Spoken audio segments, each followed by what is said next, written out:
பாளையங்கோட்டை போலீசாரால் சரியான நடவடிக்கை இல்லை.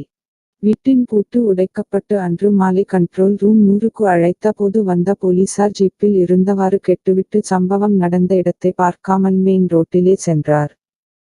பாளையங்கோட்டையில் புகார் மனு கொடுக்கப்பட்டது. சரியான நடவடிக்கை இல்லை. சுகுமார் கலெக்டரிடம் கொடுத்தும் இதுவரை மீட்டு தரவில்லை.